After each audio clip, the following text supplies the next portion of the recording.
Assalamualaikum warahmatullahi wabarakatuh.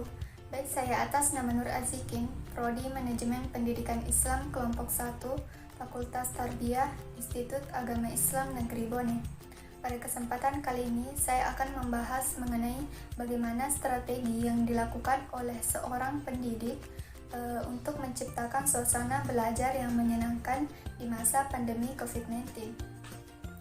Suasana belajar yang tenang dan kondusif adalah faktor yang menunjang fokus belajar siswa dan efektivitas mengajar seorang guru. Dalam menciptakan suasana tersebut dibutuhkan peran guru dalam memahami kondisi peserta didik. Sebagaimana sekarang kita dihadapkan oleh wabah penyakit COVID-19 yang mau tidak mau pelaksanaan pendidikan dilaksanakan secara daring atau online atau kegiatan pembelajaran dilakukan dalam jarak jauh, yang menjadi tantangan besar bagi guru untuk mengatur suasana belajar yang tenang dan nyaman. Pasalnya, mengontrol siswa secara langsung bisa dibilang sulit, apalagi hanya melalui layar. Dalam situasi ini, guru harus bisa menjaga stabilitas emosi, sabar, dan menunjukkan minat yang tulus dalam mengajar. Selain itu, juga seorang guru perlu membekali diri dengan strategi pengelolaan kelas yang tepat untuk menciptakan suasana belajar yang tenang, kondusif, dan menyenangkan. Serta penting juga untuk membangun kedekatan dengan murid agar kelas menjadi lebih aktif dan partisipatif.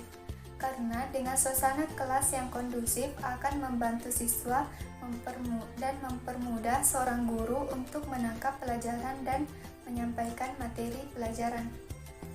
Adapun strategi pembelajaran yang menyenangkan di masa pandemi COVID-19 yaitu yang pertama, dalam skema pembelajaran saat ini, kerjasama antara guru dan murid serta orang tua dalam berkomunikasi sangatlah mempengaruhi proses belajar mengajar. Misal, saat kelas dimulai pada pukul 7 pagi, tetapi siswa belum bersiap di room kelas, peran orang tua cukup dibutuhkan untuk mengingatkan anaknya sebelum kelas dimulai.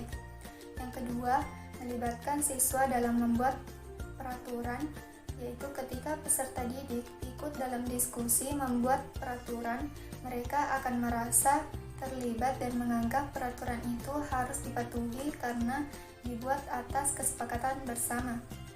Yang ketiga, mengamati dan memahami perilaku setiap siswa. Meskipun kondisi pembelajaran saat ini cukup sulit bagi seorang guru untuk memahami perilaku setiap siswanya, karena di samping pertemuannya yang secara tidak langsung atau secara daring, juga karena banyaknya siswa yang diajar sehingga perhatian guru tidak efektif atau tidak menyeluruh. Tetapi, sebagai seorang guru harus membuat strategi bagaimana cara agar bisa mengetahui setiap siswanya dan menyesuaikan kondisi dan situasi pembelajaran jarak jauh saat ini. Yang keempat, memberikan dukungan dan motivasi untuk semangat mengikuti pembelajaran bagi peserta didik. Misalnya, terdapat siswa yang tidak semangat mengikuti kelas, bisa diajak berbincang untuk mencari akar masalahnya dan membantu menemukan solusi. Dengan memberikan pendekatan seperti itu, bukan hanya bermanfaat untuk siswa, tetapi juga bagi seorang guru agar lebih mudah membangun suasana kelas yang kondusif. Selanjutnya, dengan menggunakan metode atau model pembelajaran yang bervariasi atau beragam. Nah, di masa pandemi ini, siswa seringkali bosan atau jenuh mengikuti pembelajaran dengan metode itu-itu saja, sehingga tidak dapat mencapai tujuan pembelajaran yang diharapkan. Maka dari itu, seorang guru mampu memberikan metode yang beragam sehingga mampu memberikan kreativitas dan semangat bagi siswa mengikuti pembelajaran jarak jauh. Terima kasih atas perhatiannya. Itulah penyampaian dari saya mengenai strategi pembelajaran yang menyenangkan di era pandemi COVID-19 saat ini. Tetap menjaga kesehatan dan mengikuti protokol kesehatan.